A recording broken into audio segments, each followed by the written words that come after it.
नमस्कार बंधुरा मंजुश्री रान्नाघरे आपनादेर सबाइके स्वागत। आज आमी एकटी माछेर रेसिपि करब, रुई माछ आलू और डाटा दिए झोल। तो तार जोन्नो आमी 5 पिस रुई माछेर पिस निये निয়েছি, दुटो पेटी और 3টে गादार पिस।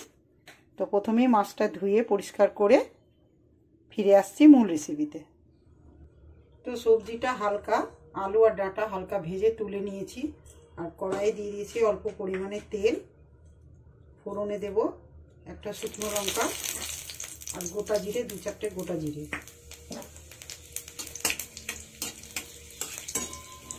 फोड़नটা नेड़े नेब।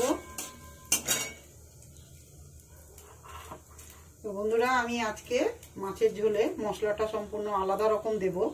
एखाने आमी झालटा करार जन्य गोलमरिचटा बेशी दिएছি, 4-5টা गोल 7-8টা मतो गोलमरिच दिएছি, একটা পাকা কাঁচা লঙ্কা, গোটা জিরে আর অর্ধেক পেঁয়াজ, সামান্য পরিমাণে একটু আদা দিয়ে সবকিছু একসাথে পেস্ট করে নিয়েছি। তো এই সময় দিয়ে দেব তেলের উপরে টমেটো। টমেটোটা একটু নেড়ে নেব।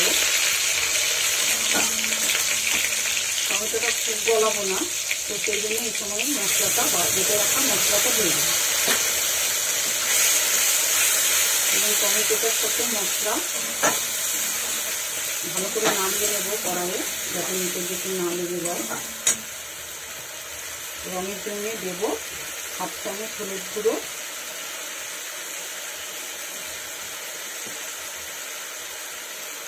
আর দিয়ে দেব স্বাদ মতো লবণ।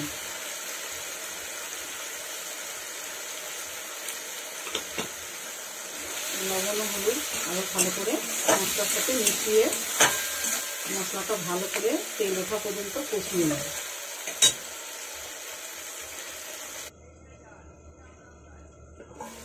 ढाका दिए मशलाटा खूब भालोभाबे कषिए निয়েছি, तेल छेड़े दिয়েছে मशला থেকে। এই সময় आलू और डाटाटा मशलार मধ্যে দিয়ে मशलार साथे सब्जिटाও भालो करे कषिए नेब।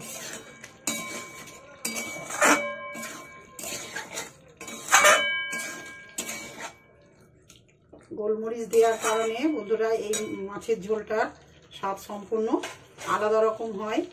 কেননা জিরে ধনে গুঁড়ো দিয়ে তো মাছ একরকম হয় স্বাদ, কিন্তু এই গোলমরিচ দেওয়ার কারণে এই ঝোলটার স্বাদ সম্পূর্ণ আলাদা রকম হয়। তো আপনারা অবশ্যই একবার এরকম ট্রাই করবেন।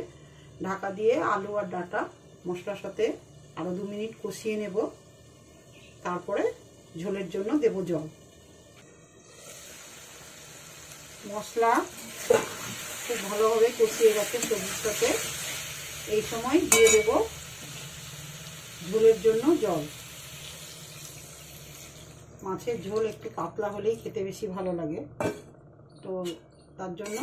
আর সবজিটা কিছুটা সেদ্ধ হয়েছে, আরো কিছুটা সেদ্ধ হওয়ার আছে। তো আমি এই সময় দিয়ে দিলাম পরিমাণ মতন জল। এবার ঝোলটা ভেজে ডাটা আর আলু সম্পূর্ণ সেদ্ধ হয়ে গেলে, ভালো করে ফুটে গেলে দিয়ে দেব ভেজে রাখা মাছ। তো আবার ঢেকে মিনিট 5 ঝোলটা ফুটতে দেব।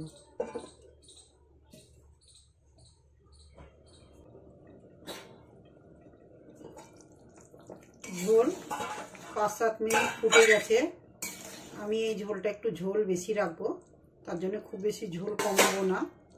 এই সময়ে দিয়ে দেব ভেজে রাখা মাছ।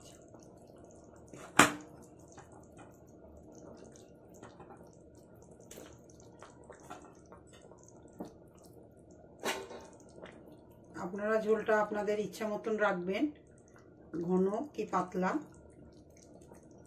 মাছের ঝোল একটু পাতলা হলেই খেতে ভালো লাগে। তো মাছ দেওয়ার পরেও মাছটা সেদ্ধ হওয়ার জন্য আবারও 2 থেকে 3 মিনিট ঢাকা দিয়ে ফুটিয়ে নেব।